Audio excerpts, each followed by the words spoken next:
Hey guys, Sanch here. Welcome to a new mini series that we're going to be doing with NPC Super Heavyweight Ty Jordan. Now, this is going to be the part one of four. Pretty much going to be an introduction to Ty. We're going to talk about things like bodybuilding, training, meal timing, cardio, a lot of fun stuff. I really hope you guys enjoy it.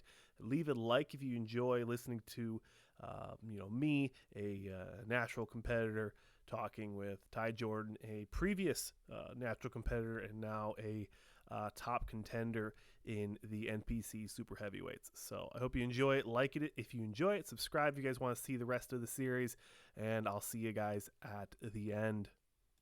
For having done this, so Yeah, and I did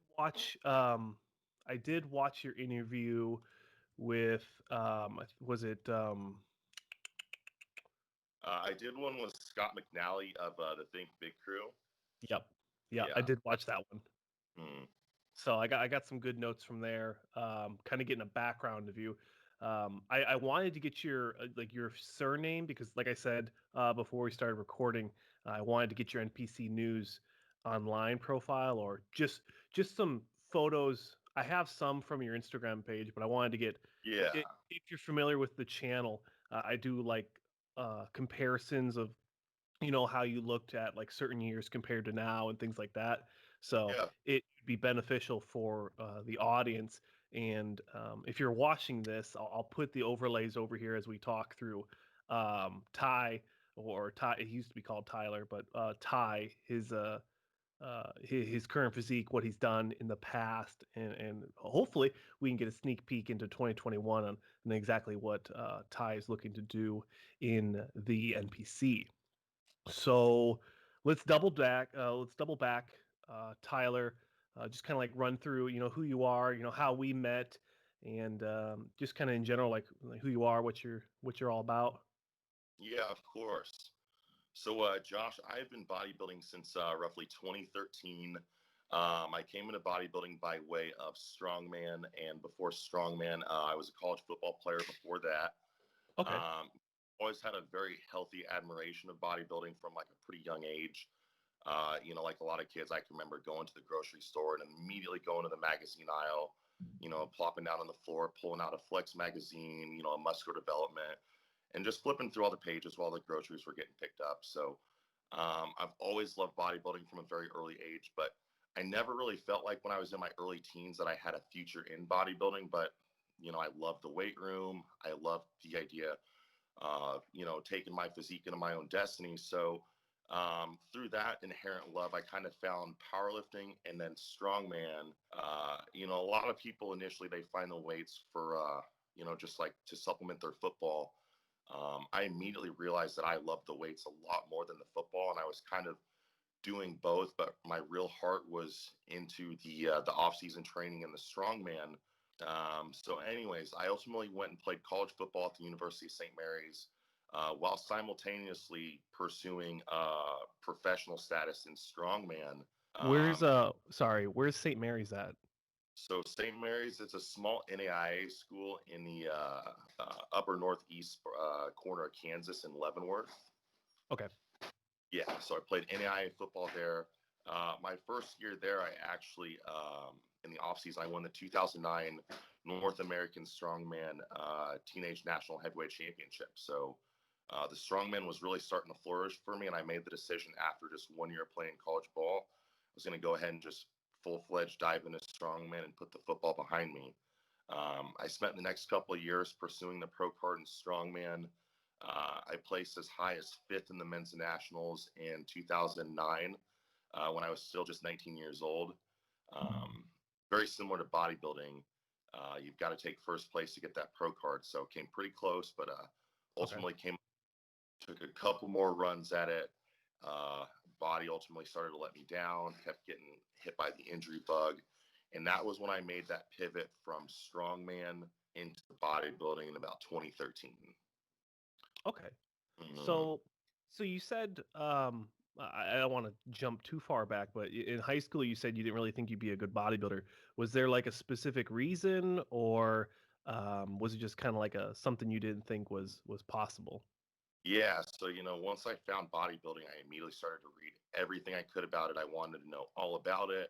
Uh, but like anything, I wanted to know if like I was going into it with any inherent strengths or any inherent weaknesses. And I'd come across a couple articles that kind of talked about the natural gifts that one would want to go into bodybuilding with, such as the type of bone structure, the muscle bellies, insertions, and things like that. And when I kind of broke some of those facets of a great physique down, I just didn't really see a lot of that for me at the time. And I felt like it was just going to be a really uphill battle. But, there's a deeper lesson in that. And, you really never know what the true genetic potential of your physique is, especially at 14 or 15 years old. So I would encourage anybody that's got a true interest in bodybuilding to give it all of your heart, because you really never know what you can do. And, I continue to find with my own physique, the more and more time I put into it and the more and more muscle I put on, the better my physique becomes. So I'm pretty excited for what's to unfold if I just keep at it. Okay. So when was the first that's good that's really good for beginners coming in. I mean even myself, like 2021 is going to be the first year I do an NPC show. I Which that forward to, is that's new news for everyone listening. But what were you saying? yeah, I saw that. I'm looking forward to you making that NPC debut, man. It's I don't know what I can bring because I've never been at that level of conditioning where I can actually see exactly what I need to improve on. Yeah. So that's the number one thing is like really seeing, where everything ties in and potentially where some injuries might be where I can get work done. But it will be an NPC level. I actually started at the NANBF level for my bodybuilding Oh debut yeah. in 20. So I What think year was that's that? also made that start in a natural fed, because you know it takes a lot of guts and a lot of heart to get through a contest prep, especially without any performance enhancers. So if you made it all the way through prep, which I've seen you do it, and you came out looking great, then honestly, dude, the sky's the limit for you. Yeah. Thank you. What year did you compete in the NANBF? So I did the Kansas City Classic in Yeah. 2013. That I believe the NENBF still probably does like the height classes as opposed to the weight classes. Yep. So I did novice and the open tall class, and I took a respective fourth out of 10th in both. I was about 6 foot at the time. I'm still 6 foot today. And I believe I came on stage at about 196, 197. And, like I told you, I was in love with the sport, but I've always had a good long term vision. I've always been very honest with myself, very objective. And I knew that 6 foot bodybuilders at the NPC and IFBB level are typically ranging anywhere from 250 to 270 pounds. And that's stage weight. So, yeah, I knew I had my work cut out for me. So I took the rest of 2013 all the way through 2016 completely off, just trying to recraft, develop my physique for the latter stages, and I finally splashed it up in the NPC in 2016. Okay. That's good for beginners to know that coming from a first round call out in a natural organization, taking 3 years off to grow into his potential, and then making his NPC debut 3 years later. So you can't rush it. Yeah, I mean, you've got to have a long term vision with this process. Obviously, they have added new divisions for people that don't have a taste for the potential 3 to 5 to maybe even 10-year investment that it takes to be a true open class bodybuilder. But again, if you admire the physiques of the open class, have an understanding that it's going to take a long time to get there, and fall in love with the process, or else you might as well quit before you even start. Yeah, that's a good reminders. That's why they brought in classic physique, things like that, allowing people that enjoy lifting, enjoy training in the gym, but don't exactly want to, really step up to the plate and put on some serious muscle. Right. It's understandable. I've never cast judgment on people that opt to go into other divisions. It's a huge impetus to potentially need to put in 10 years of work just to even be eligible to step on an open class stage.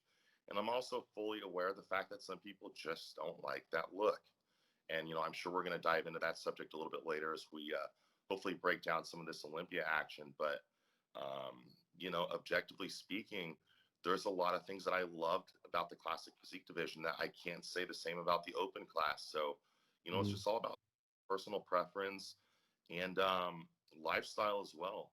I find that, I work full-time overnights. It's very challenging to try to be a successful open bodybuilder and meshing those two worlds. So, depending on what you do for a living, it just might not be feasible to try and commit to an open bodybuilder's lifestyle because it's very demanding. Yeah, I completely agree. Coming from, I'm in the military active duty, but for the most part, I'm doing a staff position where I'm just sitting at a desk, Mm. metrics and spreadsheets and whatnot. So I have that ability to really optimize my energy output. So Yeah, I'm able to block off time to train, and I can have structured cardio sessions, and I feel like for me, and I'm sure for yourself as well, like separating your cardio from your main training sessions. I don't think you do 2 a days, but some people do, and you're. it's really important for me at least, to Mm. separate. Yeah, I think so. In an optimal world, I would never want to pair those two things together. Sometimes you do what you have to do, but yeah, I'd love to, in a perfect world, wake up, grab a quick session of fasted cardio, get 2 to 3 quality meals in before I go in for that early afternoon or early evening training session. Hmm. Yeah, that's it. And for me, I've trained around like 4 o'clock, 5 o'clock for the last 5 years of weight training, Mm. and just recently in the last week and a half, I've switched to mornings because I really want to open up my evenings for athletes like yourself to be able to have these interviews, So, and how's that it's performance? oh man, I'm telling you, it's the energy levels are interesting. I feel like my body isn't awake yet. Like Mm. when I'm squatting, I'm really trying to push towards 4 plates right now, which is a Yeah. big thing for me. And it's just everything just feels really tight. The calves are really tight, and I think it comes down to work, doing the mobility work, and making that a priority. And that's Mm. something I am working at, but it's Well, um it's recommend okay. to your recommendation. So, first thing, in regards to the mobility, man, I'd been waiting so long to pull the trigger on one of those therapy guns. You know what I'm talking about? Yeah, I And got one over my there. wife and I one for Christmas. So I've Um, really been making most of that. I actually take it with me to the gym. I go through a full routine. But the other thing, as far as your energy goes, man, I think you can kind of circumvent some of that lower energy by maybe doing a larger meal before you go to bed the night before, depending on how your metabolism's doing, you know. mhm. Because if you're someone who runs a relatively slower metabolism or a moderate metabolism, if you have a quality sized meal when you go to bed, that should be prime fuel for you for that morning session. Okay, that Because one that of the makes things sense. with was if I was forced to work out in the morning, I'd have to get up so damn early to be able to get enough food in that I could actually digest and not immediately throw up once I start introducing some intensity into my training. For me, it's not enough to just give myself a 30-minute window of trying to slam 100 grams of cream of rice in a quick shake and then I'm in the gym. I'll throw that right up. So, I need a good hour, hour and a half to let that food settle in. So you might benefit from trying a larger meal the night before. Okay. Yeah, I think that would help a lot. My meals have not been crazy structured. I don't know what it is with. I think it's just the novice in me that as soon as I say, okay, today I'm starting contest prep, all my diets are lined up, all my supplements, my vitamins, and everything are like perfect. My training is like on point. I make huge progress, jumps in weight and stuff like that. So you Uh, hit each point. I don't mhm. feel like in a mindset type of fashion and with my physique, I don't think I made that jump to the level that I'm at now until I took that mindset that you just talked about and turned that on when I didn't have a show on the calendar. So when North Americans wrapped, I took that same mindset that started the second North Americans came on the calendar and I rolled that straight through my rebound. And that's why I've had a rebound that I think rivals just about anybody in the country. Some guys that come to Nate or come to mind. Marty Fitzwater's had an incredible rebound since the North Americans. Nick Walker's having a great rebound since his Chicago show. But damn, man, I'd be hard pressed to think of anybody who's rebounding quite like me. And I think it all starts with the mindset. Yeah, I definitely can vouch for that. Looking at the contest, the footage you put out from the North Americans and the content you've been putting on Instagram, your physique updates. Uh, I I'd love to hear, and I don't want to start off with negativity off the bat, but I'd love to hear what your favorite parts are on your physique. I think you have a great pair of arms, and I think that your legs are. I mean, I think they're probably one of your best body parts, especially the hamstring drop is world class. I'd love to hear what your favorite parts are with your physique, and then potentially what you've done already in the 2020 off season and going into 2021 to improve for, I'm assuming, the 2021 Nationals. Yeah, so I think the highlights of my physique would probably be a strong tie between my shoulder and arm combination as well as my legs. Um, I don't know that my showing at North Americans would necessarily be indicative of that, but I think in most of my past contest placings and photos, I think you'd probably say, again, shoulders and arms and legs are probably the highlights of the physique. Um, I'd really like to see the overall density and development of my back as well as my chest come up to match that.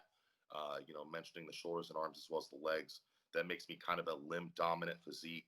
I'm also relatively short torsoed, so I feel like, again, that kind of further contributes to that look of limb dominance. So I'd really like to see my torso, not only my chest, not only my back, but also my abdominals really, really develop in terms of density, maturity, and just overall muscularity.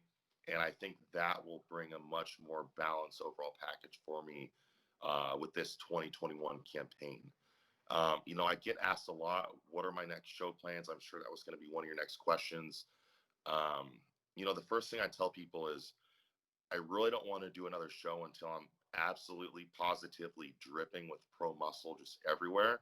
Um, but I'd be lying to you if I said I wasn't hopeful that end goal lined up with a show like the 2021 North Americans or the 2021 Nationals. Mhm. Uh, I really don't want to miss another competition year, but also keep in mind I just turned 30 back in June, and every time I commit to a show prep that I'm not dripping with pro muscle is time that ultimately keeps me further away from the end goal. So, the next time I commit to a show prep, I've got to be damn sure, I'm ready to mix it up with the best, and that the ultimate feedback from the judges isn't going to be more size. So, really trying to cure up the more size problem so that then I can just focus in on fine tuning everything, bringing the perfect combination of fullness, dryness, hardness, bringing that mature pro package. Okay, I can definitely agree with that. Something that it might not apply to me because my mindset changes once I pave that entry fee to get into a show.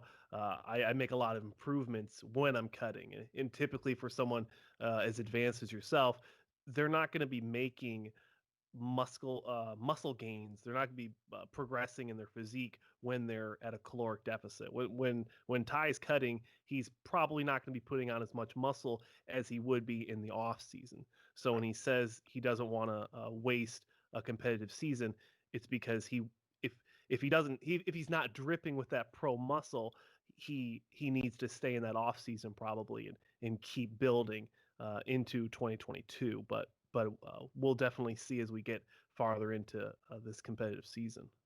Yeah, you're absolutely right about that. I think we'd all like to believe that when we're prepping that we're somehow still making improvements, but when you look at the real reality of the situation, I've heard Jordan Peters talk about numbers like this. Once you get to the further extremes of the open bodybuilding, we're often putting on somewhere in the neck of 30 to 40 pounds in the off season just to put on anywhere from 2 to 4 pounds of actual tissue gain. So, if we're having to take our body to that extreme of putting on, 10 to 20 pounds of unwanted water, another 10 pounds of fat just for, 2 to 4 pounds of quality muscle, then it's going to be pretty difficult to fathom that we're going to be able to put on muscle when we're going the complete opposite direction. So, yeah, Yep. you've really got make your money's worth, in the off season. So that's what I'm trying to do. Okay, that makes sense. Hmm. Let's um let's double back. I wanted to ask about, and I know we talked about it off camera, but with your acting, it says on your Instagram that you're an actor, Yeah. and I'd love to dive into that a little bit more. Yeah. So, I talk about that with a little bit of a bittersweet attitude because I have, in some ways, kind of derailed my bodybuilding for some acting opportunities. Namely, in 2017, a film producer approached me with the opportunity to be a part of an indie horror film that was going to take place in northern Michigan. The opportunity came my way shortly after I had just taken second in the 2017 Muscle Mayhem show here in Kansas City. And, as a bodybuilder, of course we get into this because we love bodybuilding, but we're also aware of the fact that there's not a lot of income opportunities within the sport. And if a chance comes to pivot into another field like the film industry or commercial or radio or television, I think all of us have to do our due diligence and explore those opportunities. So ultimately, that's what I did. And, I had a hell of a lot of fun with the project. Combined, I spent about 10 weeks up in Michigan filming this horror film. Met a lot of really cool people, some great experiences. I'm going to drop a name on you, too. I'm going to see if you know this name. I actually worked on this film with the former Mr. America from the 70s. His name is Roger Callard. You'll have to go Mm-mm. look him up. He actually had a cameo in Pumping Iron, but they actually used him in this film. I want to say he was like the sheriff, like of the small town in the horror film, but that was a really cool experience. Again, ultimately, the film never came out. I think production just ran out of money. It was an indie horror film after all. Um, I can't imagine what the year we had in 2020 that we're any closer to that film coming out. So I've kind of put that in my rearview mirror for now. Again, to be a full-time bodybuilder, you really do have to be a full-time bodybuilder. So I do have some regrets about taking a lot of time and energy away from this ultimate goal to explore that. But, you know, that's life. But with that, one of the other things we had talked about off camera is the name change that came along with that. Yep. My film told me it might be a good idea to shorten my name down from my traditionally Jewish last name of Schumann and maybe opt for my middle name of Jordan. It just rolls off the tongue a lot better. I personally like it a lot myself. So I've actually gone by Ty Jordan ever since I worked on that film. And I've actually submitted the legal documents and started the legal process to change my name. And I just really need to finish following through with that. But 2020 has just been a hell of a year. Now that we're into 2021, hopefully I can get that finished up. But yeah, so that's the acting story, and that's why I now go by Ty Jordan. Okay, that makes sense because the audience won't notice it, but I definitely had some difficulties trying to find your contest photos that you didn't have on Instagram. So that's going to be further exacerbated by the fact that, at least for the North Americans this year, they actually have me up there as TJ Jordan instead of Ty Jordan. So if you do go and look and you want to see my 8th out of 9th place pictures, which honestly it's nothing to look at, look under TJ Jordan under the super heavyweight class of the 2020 North Americans. Um, interestingly, if you take a look at some of those photos, you'll look at my individuals and you'll see that I came out paper flat, not representative of the physique that I wanted to bring whatsoever. I'm not a big excuse maker, but at the same time, when you set your peak up to come out at roughly 1:30 or 2 in the afternoon, and prejudging doesn't start till 5:30, and you're a big physique that's very dependent on a lot of food to make sure you're nice and full and hard, ultimately, coach and I just weren't ready for that 3-hour lag, and my physique really, really suffered for it. But what I was alluding to is if you go and look at the comparisons, you'll actually see my physique really start to come to life after having just had the opportunity to pose a little bit, move around a little bit with some of those guys in that second call out. And Josh, I'd love your opinion on this, not on the air, but maybe later sometime.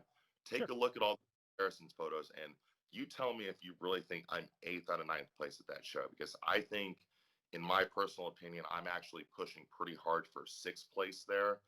Um, Obviously, that's water under the bridge because we come there for first and nothing else. But, sadly, I don't think the judges really spend a whole lot of time breaking down what's happening in the ladder callouts at shows. So, you got to Mm. take those with a grain of salt. And I definitely wasn't too heartbroken about the fact that it was an eighth place. For me, anything less than outside of the first call out was a total misfire anyway. So, Yeah, that makes sense. I'll definitely do an athlete spotlight episode for you on the Bodybuilding News Network, my new channel. So if you didn't know, I know the audience does. Sanch Bodybuilding as a channel is actually moving in a direction where it's actually mostly going to be me talking to the audience. I feel like I want to get to know my audience better, and I think there's no better way than to just put my face out there, creepy mustache or not. I think that people will enjoy getting to know me a little bit better. So I, the I, and I really do. You've got a good face for this. You've obviously put time and effort to set up. You've got a ton of charisma, and you obviously really care about the athletes. That came Yeah, across really well when I was listening. You talked to Derek last night, and the sky's the limit for you, man. thank you. Just That's don't be afraid to keep going out there and asking for these big interviews, man. Yeah, You continue to lay in more Olympians because, I know you're going to keep putting yourself out there, and I'm looking forward to it, dude. yeah. Hopefully, fingers crossed, we'll be doing an interview with Jason Lowe tomorrow. So I'm very excited Sure. for that. Between him and Derek Oslin, probably my two favorite 212 physiques. I thought I'll go back to one of my older videos, Santi Aragon. I thought, and maybe I'm going to sound stupid again, but I thought he was a 212 competitor. And then when I did an athlete spotlight video for him, I think he himself commented saying he was open. So, um, just Santi bounced back and forth. I know he's flipped from 212 to classic many times. yeah, I knew he used to be classic, but maybe I'm putting my foot in my mouth. But I like his physique too. I think for me, being a taller guy, I have well, it doesn't matter too much about my physique, but uh, I really enjoy Santi's physique, and I enjoy the more the physiques that flow, that have really beautiful insertion points, and just everything works together. Nothing's too much, and nothing's undersized. But like I said, I'll definitely be doing an athlete spotlight for you, and we'll take a look. We'll take a look at 5, 6, and 7, and see where Yeah, me and the audience think you might land. I look forward to that. Now, I'm not expecting to blow anybody away with what they see just yet, but again, it takes a while to really learn how to hit the mark when it comes to the stage. But I think anybody with an objective eye can look at my consistent amount of content, my check-ins that I put out that are totally untouched, and see that there's a lot of potential there. I just haven't actualized it all yet. Yeah, I mean, like you said, you just turned 30. That Mhm. means you have probably a good. I mean, it really depends who we're talking about here, because you have people like Kamal Gardney, who just won the 212 last year. I mean, that guy's pushing. I think he's in his late 40s, and I he's doing want to just fine. So one of the things that you've got to keep in mind too when you start thinking about age relative to the bodybuilder, and I don't think this is something that any of the pundits who cover the bodybuilding world really think about, but for us taller athletes, you've got to kind of like keep that in mind when you like think about their age, because it simply just takes us taller guys a lot longer to fill out the frame. Hmm. So say the middleweight or the light heavyweight that fills their frame out at like 25, 26. For us super heavyweights, that's typically going to translate into like 28, 29, 30. So I do feel like our shelf life extends a little bit farther, only in that it takes us a little bit longer to get to the mountain, if that makes sense. Yeah, But you look at guys like Sergio Oliva, I think he's in his mid 30s. Guys like Cedric McMillan, he's in his late 30s. If you look at a lot of the taller bodybuilders, not a lot of them are very young, with the exception of, someone like I think Quentin Araya. And that's just because, again, it takes us a long time to fill the frame out. Another tall physique that I love, a little bit up there in age, I think mid-30s as well, Ron Gordon. Are you familiar with him? I am not. On Instagram, he's got a fantastic flowing physique. No, Ron Gordon. He Yeah, competed at. I think he took 5th or 6th at Tampa. Yes. Won the North Americans in, I think, 2018. Very, very tall, but he's got a great flowing physique. Yes, he does. I remember specifically in that Tampa video I did, the complete lineup video I did. I really liked his physique, and I thought he got overlooked. So yeah. Now that I start thinking about it, I do remember him. And that will do it for the part 1, guys. Hope you guys enjoyed it. Make sure you guys subscribe to this channel, and also subscribe to my second channel, Sanch Bodybuilding. And also make sure you guys are following Ty Jordan on Instagram. And for the most up-to-date information on this channel and where we're doing our next topics and what we're going to be doing, make sure you guys are following Sanch_bodybuilding at Instagram. All right. Thank you so much for watching. Subscribe if you guys enjoyed it. Like the video if you enjoyed this specific style of content. And I'll see you guys in the part 2.